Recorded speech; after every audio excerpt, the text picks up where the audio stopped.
নমস্কাৰ প্ৰিয় শ্ৰোতাসকল, সকলোলৈ স্বাগতম জনাই আৰম্ভ কৰিবলৈ লৈছোঁ ৰঞ্জু হাজৰিকাৰ উপন্যাস প্ৰত্যুষৰ প্ৰতীক্ষাৰ ২৮ নং খণ্ড। সৰু চহৰ চাৰ্লষ্টন। ৰীতা পোনতে তালৈকে গ'ল। বিভিন্ন সংবাদপত্ৰৰ বিভিন্ন সাংবাদিকসকলেও ৰীতাৰ পিছ নেৰিলে। ৰীতা অতিষ্ঠ হৈ পৰিল। সাংবাদিকবোৰৰ পৰা ৰক্ষা পাবলৈ ৰীতাই সেই চহৰৰে পুৰণি চিনাকি বান্ধৱী এগৰাকীৰ ঘৰত উঠিলগৈ। বান্ধৱীৰ নাম জুলি। হঠাৎ জুলিয়ে ৰীতাক দেখি অবাক হ'ল। কি হ'ল, মৰিলো বুলি ভাবিছিলা? ৰীতাই হাঁহি সুধিলে। জুলি তেতিয়াও বিস্ময়ত হতবাক। মই মৰি ভূত হৈ অহা নাই জুলি, মই ৰীতা, তোমাৰ বান্ধৱী। জুলিৰ গাত ধৰি ৰীতাই জোকাৰি দিলে। কিন্তু তুমি? কম, সকলো কম তোমাক। কিন্তু মোক কোৱাচোন, আইভানৰ খবৰ কি? আৰু তেওঁ বৰ্তমান ক'ত? ৰীতাই জুলিক দুবাহুত ধৰি প্ৰশ্ন কৰিলে। আইভানৰ বিষয়ে মই বৰ্তমান একো নাজানো ৰীতা। তোমাৰ দুৰ্ঘটনাৰ পিছতে এবাৰ মোৰ ইয়ালৈ আহিছিল। তাৰপিছত তেওঁ মোৰ কাৰণে দুখ কৰা নাছিলনে? বলিয়াৰ দৰে হোৱা নাছিলনে? ৰীতাই আগ্ৰহেৰে প্ৰশ্ন কৰিলে। কিয় নহ'ব, খুব দুখ কৰিছিল তেওঁ। বোধহয় তেওঁ এতিয়া উইলৰিংটন চহৰতে থাকে। উইলৰিংটন? মই ঠিকেই ভাবিছিলোঁ। তথাপিও মই তেওঁৰ ওচৰলৈ পোনে পোনে নগৈ তোমাৰ তাত সোমালোঁ। আৰু ইয়াৰ পৰাই তেওঁলৈ ফোন কৰিম। তেওঁ অবাক হৈ যাব, বিশ্বাসেই নকৰিব চাগৈ।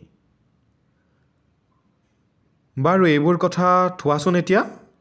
প্ৰথমতে তোমাৰ কাহিনী কোৱা। আহা, একেবাৰে ভিতৰলৈ আহা। জুলিয়ে ৰীতাক ভিতৰলৈ টানি লৈ গ'ল। ৰীতা ভিতৰত গৈ বহিল।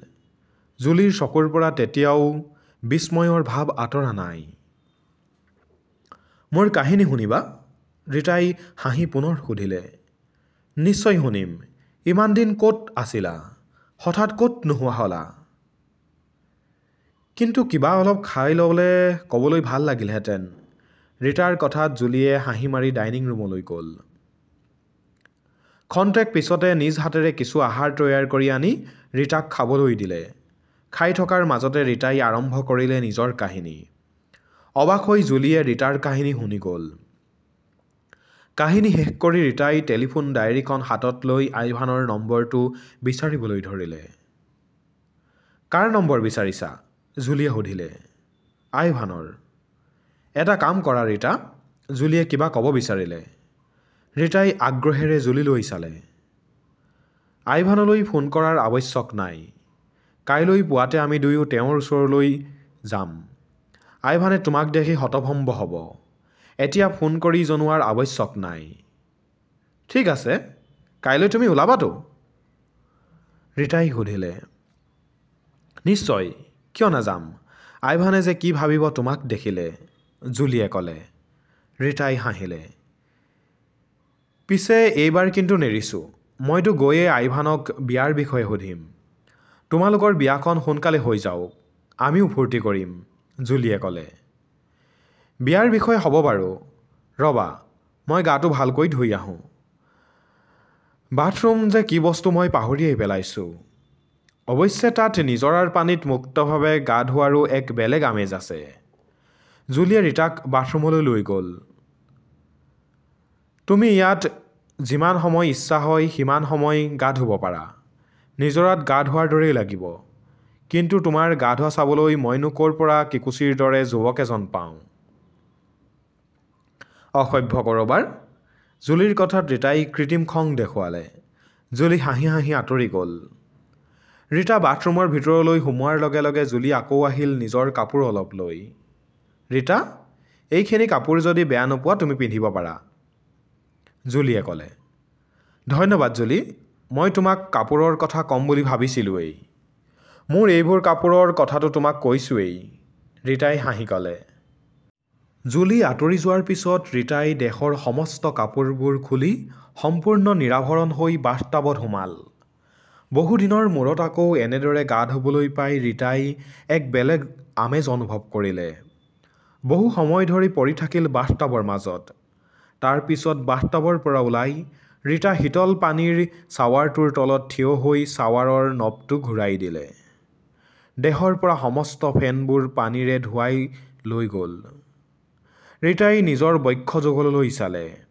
কিকুচিয়ে নিজৰ শৰীৰৰ তেজেৰে ৰীতাৰ বক্ষযুগল বোলাই দিছিল কিমান গভীৰ আস্থাৰে, কিমান গভীৰ বিশ্বাসেৰে। তাৰ সেই বিশ্বাস, আস্থা ৰীতাই জানো ৰাখিব পাৰিলে? অৱশেষত সিয়েই হেৰাই গ'ল। ৰীতাই দুই বক্ষৰ মাজত বিচাৰিলে কিকুচিৰ তেজৰ দাগ। জানোচা ক'ৰবাত লাগি আছেই। পিছে এইবোৰ কথা জানো আইভানক ক'ব? এইবোৰ কথা ক'লেনো আইভানে কিয় বেয়া পাব? বৰঞ্চ আমোদহে পাব। সভ্য জগতখনলৈ পুনৰ ঘূৰি আহিবলৈ পাই ৰীতাৰ কিমান যে ভাল লাগিছে। সেই বৰ্বৰ জগতখন ৰীতাৰ এক ভয়ানক অভিজ্ঞতা। এনে অভিজ্ঞতা পৃথিৱীৰ আৰু কেইজনৰনো হৈছে? এনিশাৰ ভিতৰতে ৰীতা বিখ্যাত হৈ পৰিল। মানুহ অবাক হ'ব এই কাহিনী শুনি। বিয়াৰ পিছত ৰীতাই এই অভিজ্ঞতাক লৈ এখন কিতাপ লিখিব। নিঃসন্দেহে এক জনপ্ৰিয় কিতাপ হ'ব। ডাক্তৰ হেমিল্টনে লিখা কিতাপতকৈও ৰীতাৰখন সুন্দৰ হ'ব। কাৰণ ৰীতাৰ অভিজ্ঞতা আৰু বেছি, আৰু লোমহৰ্ষক। অকস্মাত ৰীতাৰ মনত পৰিল তাহানিতে কোকাদ্বীপত পদাৰ্পণ কৰা ৰোনাল্ড হিল আৰু পিটাৰ বেইলীৰ কথা। বহুত ভুল কাম কৰিলে ৰীতাই। ৰোনাল্ড হিলৰ ডায়েৰীখন যেনে তেনে লৈ আহিব লাগিছিল। যা হওক, তেওঁলোকৰ নৰকংকাল দুটা কবৰ দি আহি ৰীতাই খুব ভাল কাম কৰিছে। তেওঁলোকৰ আত্মাই সদ্গতি লাভ কৰক। বাথৰুমত থকা বৃহৎ বৃহৎ লুকিং গ্লাছবোৰৰ সন্মুখত থিয় হৈ ৰীতাই নিজৰ দেহাটো ঘূৰি পকি চালে। বহুত পৰিৱৰ্তন হৈ গৈছে দেহাটোত। চকুৰ গুৰিবোৰো ভীষণ কলা পৰিছে। দেহৰ সৰ্বাংগতে কাঁইটৰ আঁচোৰ। অৱশ্যে এইবোৰ নিশ্চয় স্থায়ী হৈ নৰব দেহত। লাহে লাহে সকলো ঠিক হৈ যাব। জুলিয়ে দিয়া পোছাকযোৰ পিন্ধি ৰীতা বাহিৰলৈ ওলাই আহিল। গা ধোৱা হ'ল?